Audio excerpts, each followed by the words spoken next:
Union des forces de la défense patriotique congolaise. Très chers internautes et téléspectateurs, merci de nous rejoindre une fois de plus sur notre chaîne dans la deuxième diffusion de cette journée du samedi 30 novembre 2024. De partout où vous êtes, ne manquez pas de vous abonner massivement sur la chaîne et dans le cadre de trouver la suite de nos productions à tout prix que nous allons poster de nouvelles informations. Actuellement, nous vous donnons, n'est-ce pas, les actualités cadre avec l'évolution de la situation entre les rebelles du 23 RDF et le volontaire pour la défense de la patrie VDP Wazalendo qui soutiennent les forces armées de la République démocratique du Congo FARDC dans cette guerre d'agression rwandaise au nord Kivu dans la partie est de la République démocratique du Congo. Le mouvement dit Union des patriotes congolais pour la révolution nationale UPCR en sigle tient à alerter la communauté nationale et internationale sur une situation alarmante qui a émergé suite à la réunion des autorités du 23 RDF tenue dans la cité de Nyanzale, groupement Moutanda en chefferie de Bouito. Nous sommes en territoire de Rutshuru, dans la province du Nord Kivu à l'est de la République démocratique du Congo. Une réunion tenue en date du 27 novembre 2024. Cette réunion visait que chaque quartier fournisse des jeunes chaque nuit pour effectuer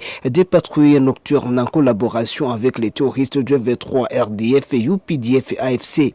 Face à cette menace, de nombreux jeunes de Nyanzale ont décidé de fuir la cité, craignant les représailles de violation des droits humains à leur rencontre si refusaient cet ordre de patrouille mixte jeunesse M23 RDF.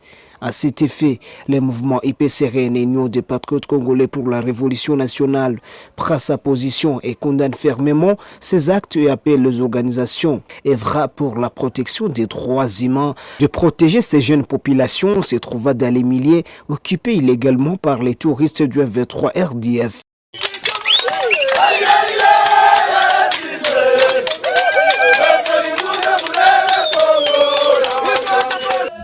Union des forces de la défense patriotique congolaise. Dans un communiqué officiel signé ce samedi 30 novembre 2024 par le mouvement terroriste AFC soutenu par le Rwanda, les terroristes RDF et AFC M23 accusent le gouvernement de Kinshasa d'avoir violé les cessez-le-feu en cette période où l'option diplomatique est en cours entre Kigali et Kinshasa via les récentes assises de Luanda en Angola.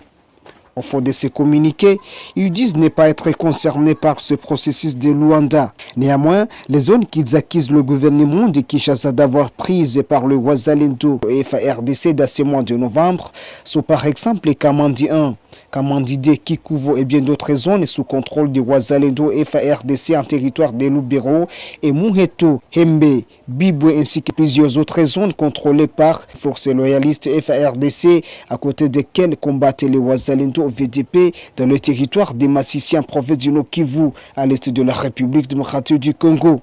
Chers internautes et téléspectateurs, merci d'avoir suivi cette série informative sur notre chaîne. Abonnez-vous nombreux, abonnez-vous massivement sur cette chaîne dans le cadre de vouloir trouver nos diverses notifications à tout prix que nous allons poster de nouvelles informations.